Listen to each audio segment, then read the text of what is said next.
Shalom and welcome to Life Lessons. It is segment 16 and we are holding in Parshat BESHALACH, known as the section of splitting of the Red Sea. This begins with chapter 21. Now, this is the amazing story right after the Exodus, and where Pharaoh has a change of heart after he let everyone go. And he turns around to his people and says, "What have we done?" And he decided to pursue and run after the Jews, after the Israelites that already left his place. And a story goes in here about a discussion amongst the people amongst themselves and the actual miracle that happened with splitting of the Red Sea. There's an interesting story that they say back to the 1930s on a train, a subway in New York City. Somebody was sitting and he was reading the Torah, the Bible. He was reading the stories of the Bible. He was more of a simple person, in our case, a simple Jew. And when he came to the section of all the miracles that God has done, and he began from the beginning of our section, he got very excited. And every little word that he read there, he was kind of yelling out in Yiddish, gewaldig, unbelievable, unbelievable. Next to him was sitting a secular person. And he turns to him and says, "What are you getting so excited about, disturbing everyone here on the subway?" He says, "Well, I'm reading about this unbelievable thing of God splitting the Red Sea. This is unbelievable. There's water, and God comes, and it's unbelievable what's happening." He says, "You're so naive because you believe everything the way it's written. There's researchers, and the researchers had found out that the water at the Red Sea at that time was only 10 inches deep. So it's not a problem. What big deal? You're making a miracle, and then you're screaming and yelling and all excited." The Jew looks on him, "Okay, if you say so, okay, fine." Keeps on reading. The guy sitting next is hoping that he already solved the situation, that he doesn't have to get excited anymore. But then, just a page later, this Jew starts to scream and yell even more than before. "Exciting, I can't believe that." So he turns to him and he says, "Didn't I explain to you? There's no big miracle here. It's 10 inches of water." He says, "That's why I'm getting even excited, because look what it says here. God performed a miracle and he drowned the Egyptians in 10 inches of water."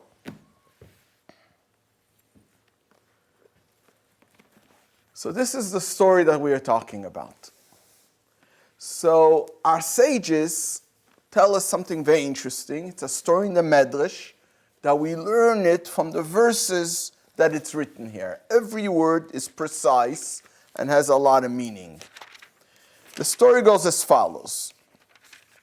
The Egyptians have pursued after them. This is in chapter 14, begins from verse 9. And then Pharaoh had come close. And then the Israelites picked their eyes up, and guess what they saw? They saw the Egyptians are right behind them. They became frightened, and they started to scream to God. The children of Israel cried out to God. They turned to Moshe, and this is verse 11, 12, and they say to him, "Isn't there enough graves in Egypt that you took us out to die in the desert? What have you done to us to take us out of Egypt? Didn't we tell you that in Egypt, stop, let's stay here, we'll continue to serve the Egyptians. It's better to be slaves to them than to die in the desert." It doesn't, to be fair, it doesn't say that everyone had said that, but some of the people, this is what they have said. So the verse continues and says that Moses turned to the people. And here comes a very long answer. That's led the sages to say that this is an answer with a lot of details. Let's first see what he answers them. He says to them, number one, don't be afraid. Then he continues, stand firm and see God's salvation. Because what he will perform for you today. Because as you have seen Egypt today, you will never see them again. The next verse continues, and comes something very important here, and he says, God will fight for you, you shall remain silent.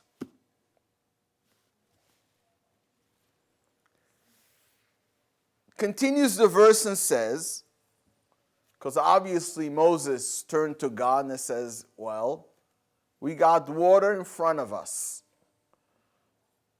We got the Egyptians behind us. So what exactly shall we do? So God tells him, why do you cry out to me? Speak to the children of Israel and let them march forward. Travel. Water in front of you? What's the problem? God says, march. Then he instructs him, take your staff, hit towards the waters, and then the water will split. And there's an interesting story, by the way, about this, that while everyone is standing there wondering what to do, there was one individual known as Nachshon ben Aminadab from the tribe of Yehuda, and he saw the commotion. He says, God said to march forward. So he jumped into the water. And the minute the water reached his neck, there was the splitting of the Red Sea. Because God was waiting to see, are we acting? Are we doing? The minute he saw we are acting, then the miracle happened. Well, let's go back to the discussion that went in between the Israelites and Moshe. So the story says to us as follows, that they were divided into 4 groups. And it's interesting, over history we learned this quite a lot, that many times when there is a situation, it always divides itself into 4 groups. Well, I'm saying 4 because usually all the situations you could divide them into 4. Let's see what the story here goes.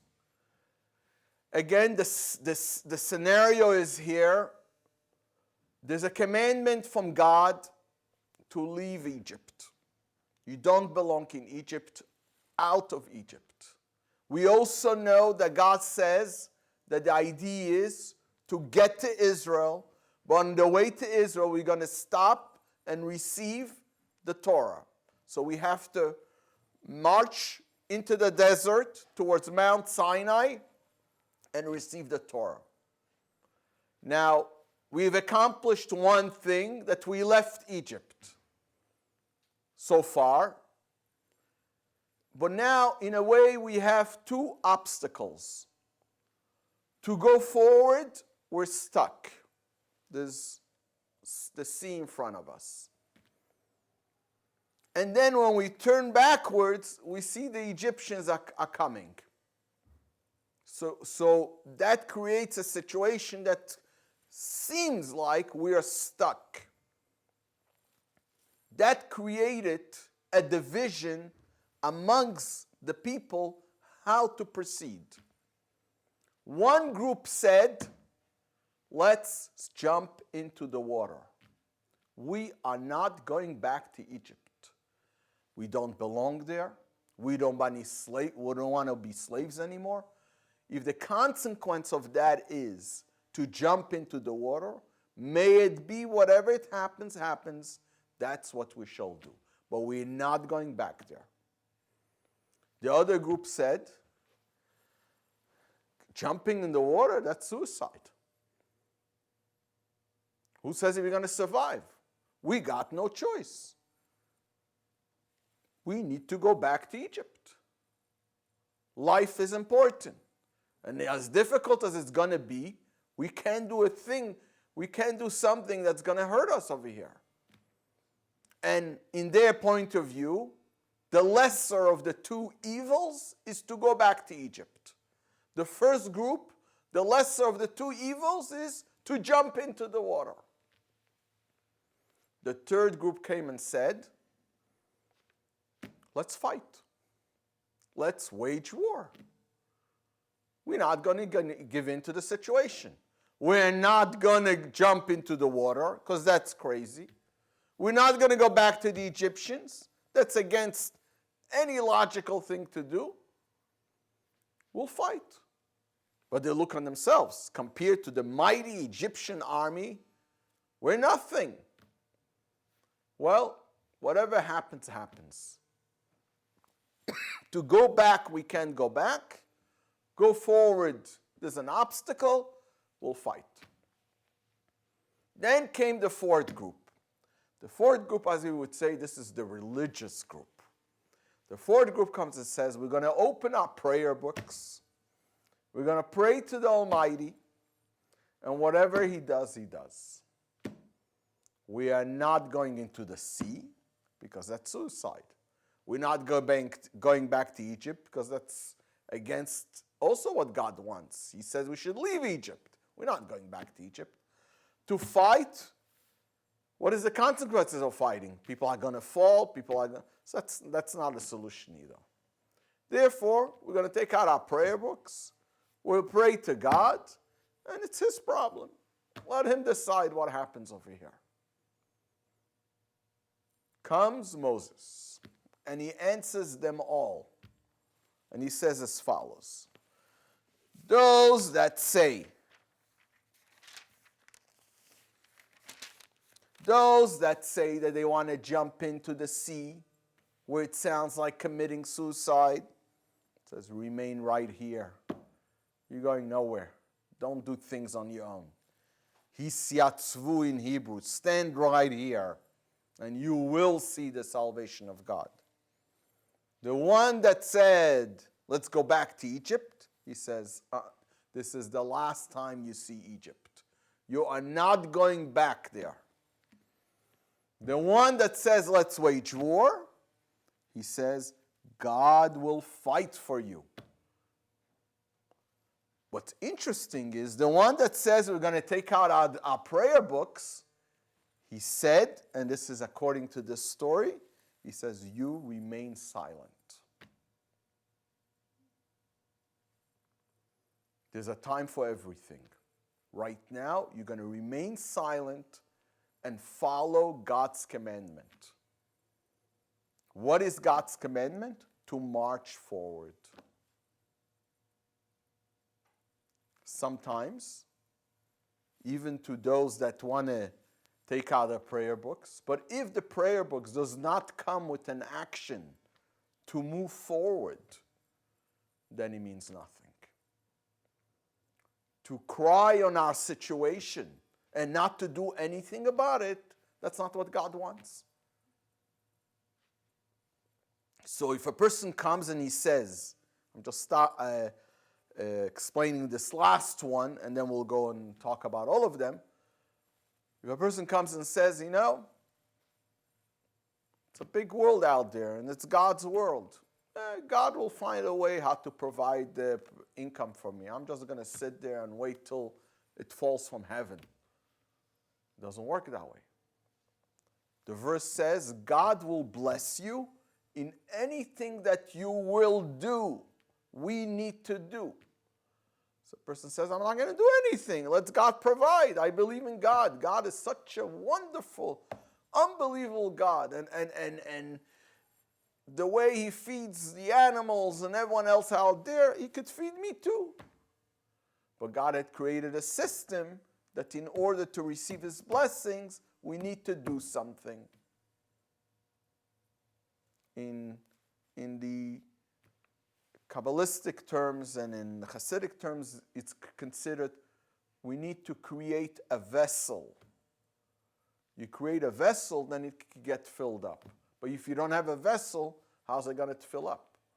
You know that famous story in the prophets with Elisha, prophet Elisha, and the woman that cried to him, she owes so much money, and she doesn't know how to pay her bills. And he asked her, what do you have in your house? She's got nothing. She only has a little bit of oil. So he told her, start bringing vessels to your house. And then the vessels will fill up with oil. It's the story in the prophets. And as the vessels kept on filling up with oil, she was selling this oil and was able to get money. But as long as there were vessels, they got filled up. It says the minute there was no more vessels, the oil stopped coming.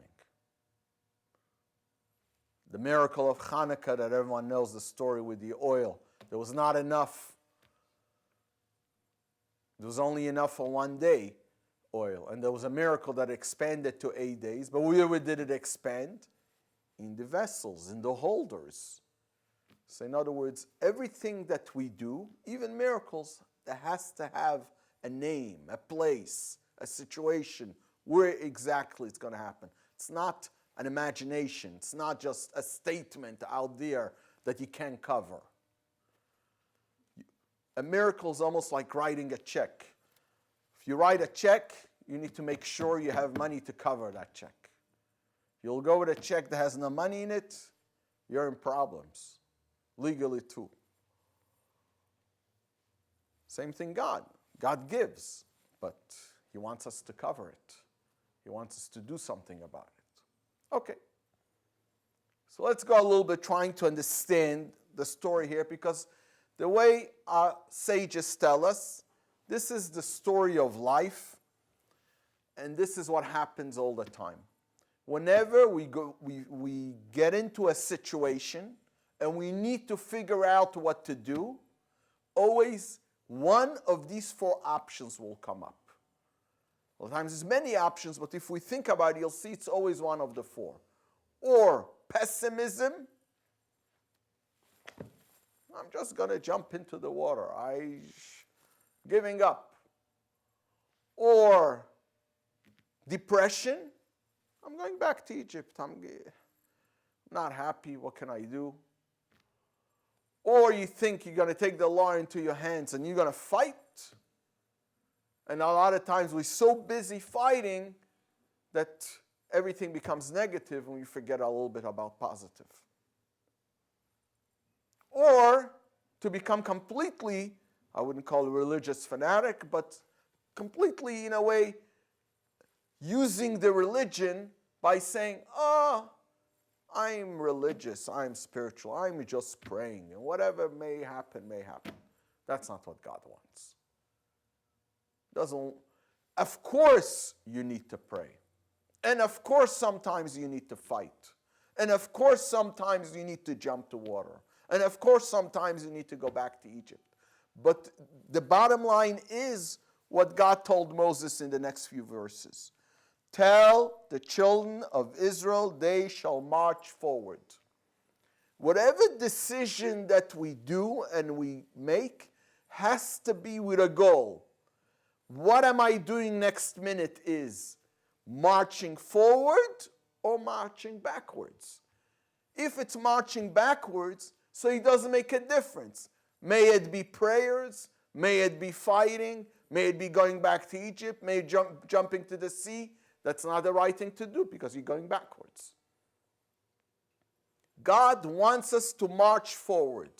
And if we're marching forward in what we're doing is to help make this world a better world, in our relationship with God, in our observance, in what we are trying to do, kindness and good things, then all these things come into play. Then sometimes maybe I need to have a little bit of a fighting. Maybe I have to have what we would say a PR blitz. Do something to tell everyone what's the right thing to do. But as long as I'm marching forward, When I'm marching forward, then my prayers have a whole different meaning completely. But if my prayers are from a point of view of status quo is never good. Status quo is, because we're always told, it's like you're climbing a mountain. When you're climbing up the mountain, it's or you're going up or you're going down. You can't stand in one place. In our climbing the mountain to get closer and closer to God, in serving God and doing what God wants from us down here in this world, we must view everything that we do as climbing up the mountain. And this is what's happening here in these 4 levels. Now, in the first one that was mentioned, a lot of times it does not just mean in the simple meaning, I'm going to jump into the water. There's also the spiritual water. Spiritual water means, a lot of times if we look in Kabbalah, they talk about this, and they say there is the sea of prayer. There is the sea of learning. And basically how this is explained, where the person says, I'm just going to uninvolve myself with what's going on in the world. I'm going to seclude myself in the 4 walls. It may be my own 4 walls. I'll go into, let's say I'll use an example, a Jewish library where there's all these holy books. I'll sit there day and night and I really don't care what's going on out there in the world. The problem with all that is that maybe you saved yourself. How about everyone else out there that don't hear all this? That's where the problem becomes. It's important for us, and this is, we go back to what we have said many times, is God didn't create us in this world to be selfish people. And when we say selfish people, it does not just has to be selfish in the way mean and disgusting and only thinking about ourselves, but even spiritually speaking, it's possible for an individual sometimes to be just think about themselves. They are growing, they are learning, they are doing the right things. I'm getting the good grades in school. How about the people around me? Am I trying to help them too? Or is it just my own journey?